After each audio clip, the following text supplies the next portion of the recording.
Thank you, Mr. Nielsen. Thank you, girls from the production team, for giving us this interview.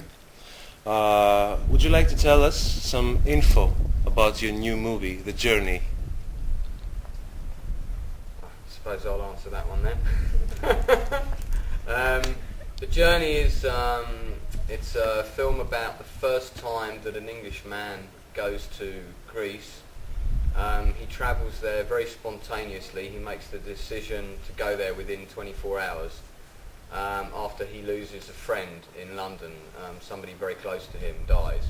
You don't really know the nature of their relationship at the beginning of the film, and that's quite deliberate. He arrives on an island. In the film, the island is fictional, and he meets various characters during his stay there, all of whom help him in some way to come to terms with the recent events that he's been through. So that's the story in a nutshell. There's a bit more to it than that, but that's the basic story. That's the basic idea. Yeah. Okay. Why did you choose Aégina? Chose Aégina first. The plan was to go to Kea, Agistri, and for a few days in Aégina. However, because some problems we had with the program of actors, we decided to break the shootings in 2 periods. So then we start searching which is the best island to focus in this period. And because we met The Casas family? the Casas family, who are supporting us very much, and we have a very good communication with them, and they help us a lot to find all the location we need in Aégina, and we like them so much, and we decided to come here and shoot this period. Mm-hmm. And of course the local community is supporting us a lot, and that's another reason Yeah, why we chose it. the help from Aégina has been very, very strong. There is also filming on Kyrr as well, and the people of Kyrr have been very helpful also. But as Kiki said, the Casas family in particular have saved us a huge percentage of our budget, and our budget is very, very small. The reason that we chose Aégina in the first place, and the reason it was always on the schedule, was because of the location of the temple. A fast temple, you mean? Yeah, that's right, and that appears in the story, and it's a very, very, very important location. We're still trying to secure permission to film there in October. It looks promising. It looks like we're going to get permission to film there. Because our budget is so small, we're hoping they're going to let us film there for free. So fingers crossed. We hope so. Yeah, we hope so. You know, a fast temple was used in another recent movie called God Loves Caviar by a Greek director, Yeah. Yannis Marafis. This man who comes to Greece is searching for answers. And he meets some local guys. Who helps who in that movie? I mean, the hero helps the locals after all, or the locals help him? It's both. Mm-hmm. Because each person that he meets has a dilemma of their own. Some of them are suffering because of the crisis, and we talk about the crisis a little bit.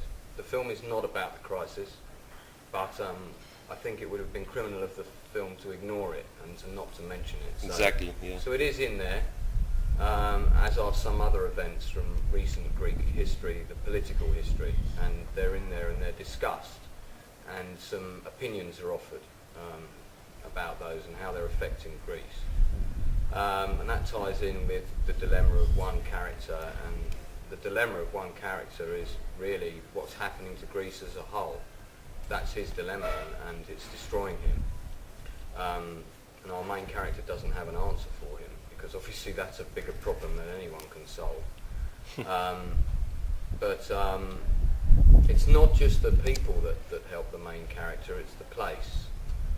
Probably the biggest character in the film is actually the island.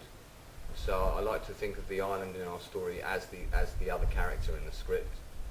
And the film does focus very much on the elements: earth, wind, fire, water, everything that you see, everything you hear, everything you breathe. So that's quite important for the story.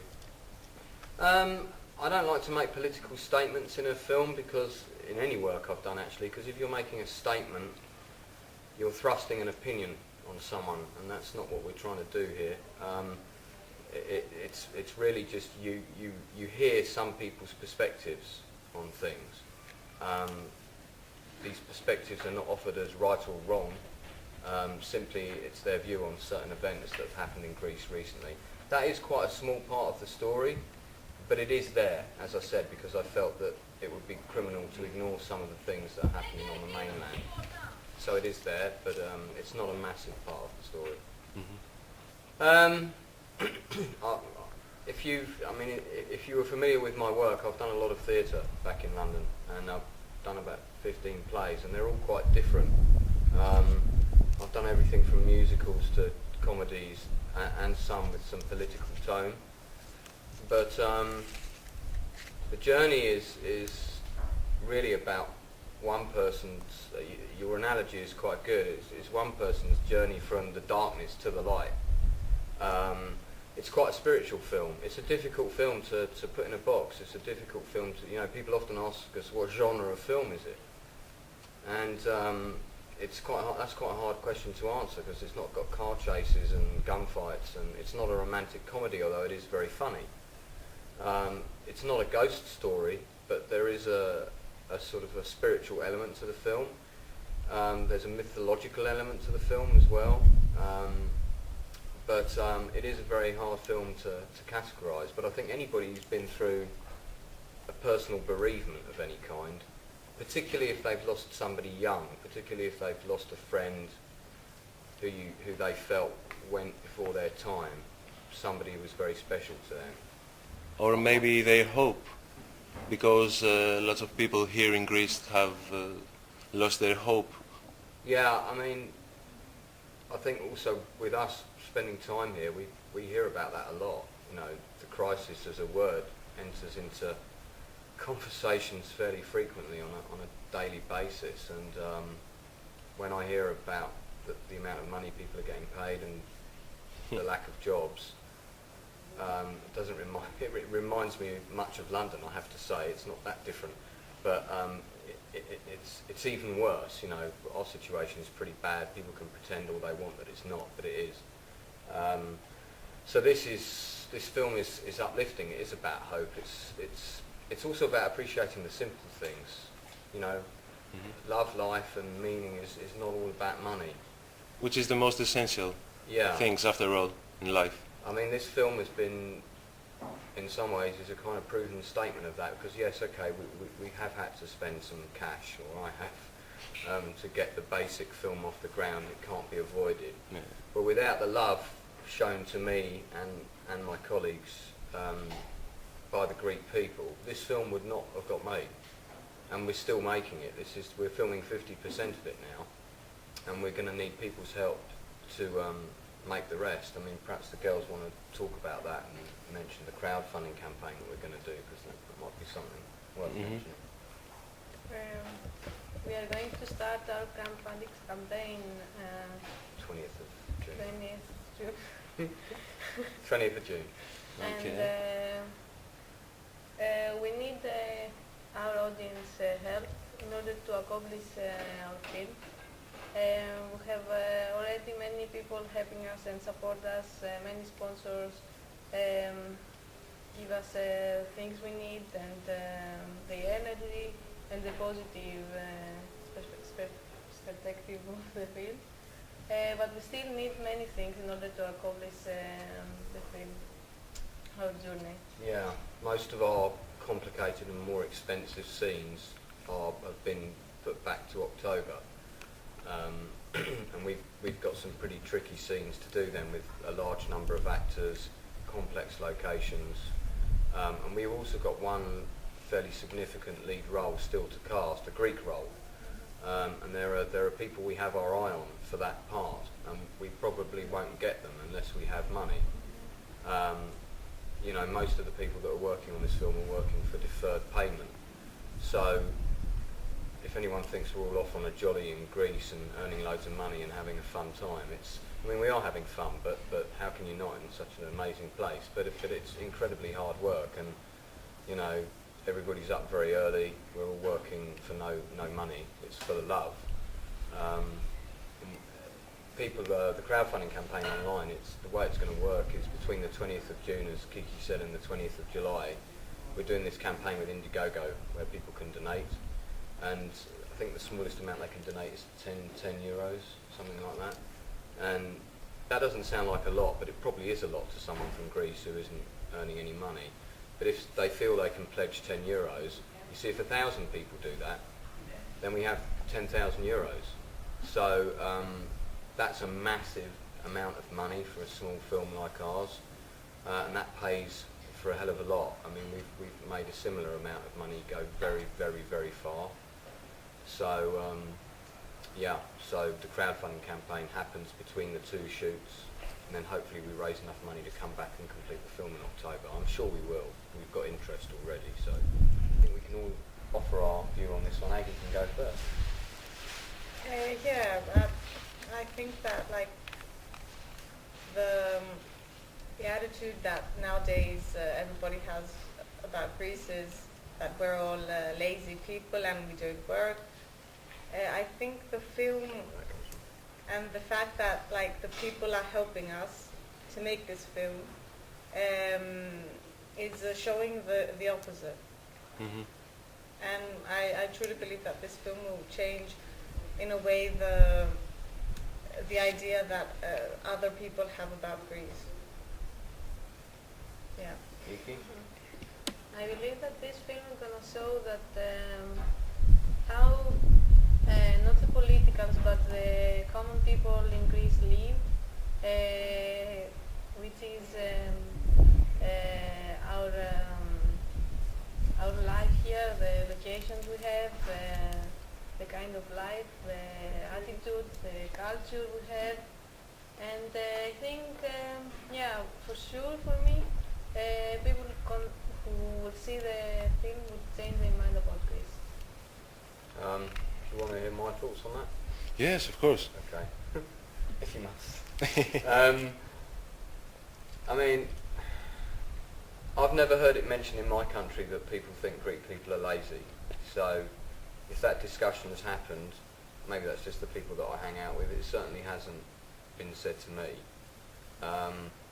I think that the concept in my country, in terms of the crisis and things, is much the same as the attitude towards the financial crisis that we faced back in, whatever it was, Dark September or something, in 2008, which is that, you know, the bankers and the people high up with their finger on the pulse of the finances of the country are very good at, I'll have to avoid to swear here, are very good at messing things up. I don't think that's really got anything to do with the common working man, who is often on the receiving end of their mistakes. And I think, unfortunately, for the Greek people at large, they're probably on the receiving end of the mistakes of a small number of people higher up who have got them into this mess, and now the people on the front line are having to deal with it. So, will my film change people's views about that? Oh, don't know. That's really hard to say, because the film is one man's journey to Greece, and he's never been there before. So his view of Greece is this: when he comes to Greece, it slowly opened up. It's like a bird's eye view. Yeah, and then the thing with the script, one of the last scenes that was added was this discussion of political events. And when I finished the draft before that, I sort of read the script again, and I was like, this is not, you know, it's a nice film, but it's kind of dishonest in a way, because it was ignoring too much of what had happened in Greece in local events.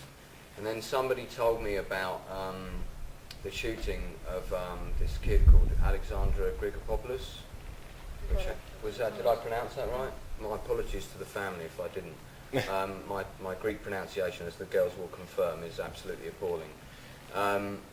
But somebody told me about the circumstances of that shooting, and of course that sparked some riots in Greece. And we had a similar event under different circumstances sparked the riots in London in 2011, which then spread all over the country. So our film actually takes place in the summer of those riots, and our character sees the riots happening back home on the television in Greece, and this leads to a discussion about the riots that happened in 2008 and how that affected the whole country. And that character, the Greek character who is talking about this, Nondas, then goes on to say how he felt that was one of Greece's most tragic moments in its history, and which was an opinion that was voiced to me. So these opinions are all opinions of Greek people I've spoken to. I'm not picking the opinions out of thin air and writing them myself. I think that might give people a bit of a wider perspective of maybe the difficulties and the complexities that Greece as a country faces. We don't show you them all, but we lift the surface a little bit and say, actually, if you look underneath, there's a lot going on here, and you probably don't just understand it from watching one television news soundbite. So, yeah. Yeah, great. So, thank you very much. We wish you all the luck, best of luck to your shootings, and we hope to see you again in Aίγινα. Just to say, people can follow our journey online at greasethemovie.com or on Facebook or Twitter, if I missed any of them. And we have little diaries and things going up on a regular basis, so you can see what we're up to. First one went up today, actually. Mm-hmm. Okay, right. We'll stay tuned. Thank you. Thank you very much.